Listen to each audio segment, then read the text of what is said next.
Also, you had this gentleman making all kinds of false claims during his recent hearing where he's like, can I just go back to working for an anti-vax organization? This is kind of a lot of work. At one point, he said, the only confusion I expressed is exactly how many lives were saved by the COVID-19 vaccines. He says, I don't think anyone knows how many lives were saved. But a 2024 study said that COVID-19 vaccines reduced deaths in the European region by at least 57%, saving more than 1.4 million human lives since 2020.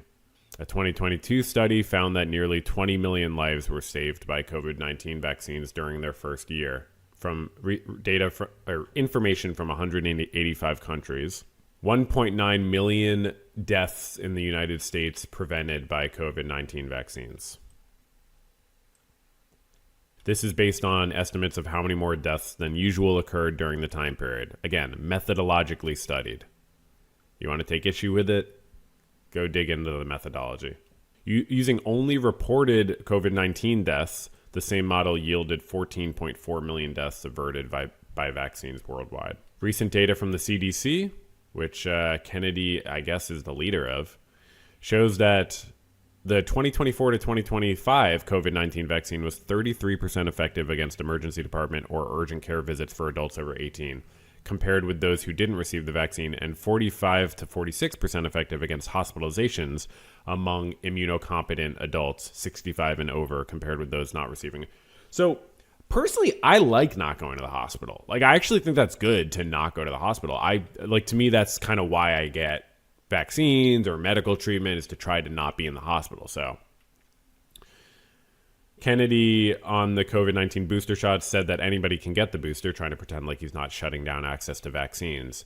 But the FDA has approved the COVID-19 shots only for seniors or younger people with underlying health risks. So he was lying.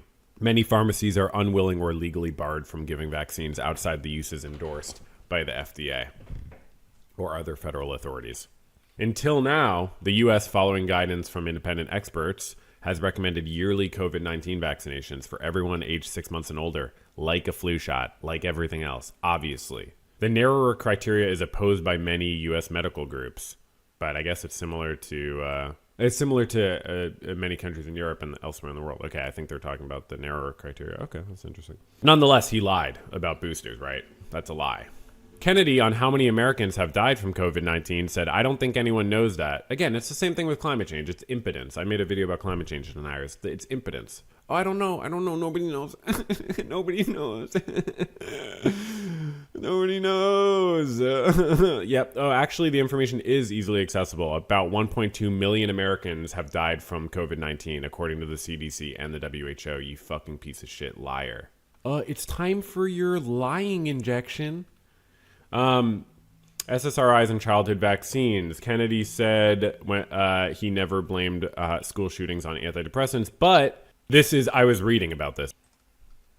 The myth of school shooters and psychotropic medications. This was all about, from the information obtained, it appears that most school shooters were not previously treated with psychotropic medications, and even when they were, no direct or causal association was found. Launching studies. Why don't you learn how to read a study? This liar also said that today's children have to get between 69 and 92 vaccines in order to be fully compliant. Okay.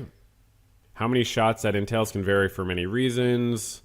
Protection against 18 diseases. Okay, so it's variable. Okay, not the most obvious lie. Rural hospitals. Liar said that the Republican autocrat Donald Trump has now allocated through the one big bill $50 billion, so $10 billion a year over the next 5 years for what we give to rural hospitals. At 6% represents $19 billion a year, so we're increasing that by $10 billion.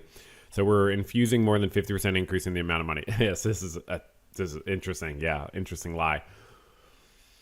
So they are adding $10 billion every year for rural hospitals, but they did that to offset significant cuts to rural hospitals. Rural hospitals are going to be experiencing significant cuts because of the slashing of $1.2 trillion from the federal budget, primarily for Medicaid. So that has huge impacts on rural hospitals because Medicaid is paying for the treatments that people are getting at those rural hospitals a lot of the time.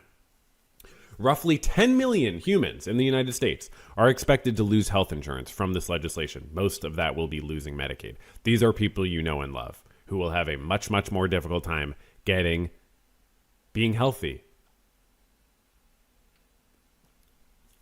The changes are expected to hit rural hospitals significantly, where people can't afford to pay for emergency services, and people will, as many as 1 in 4 Americans rely on Medicaid to pay for health insurance.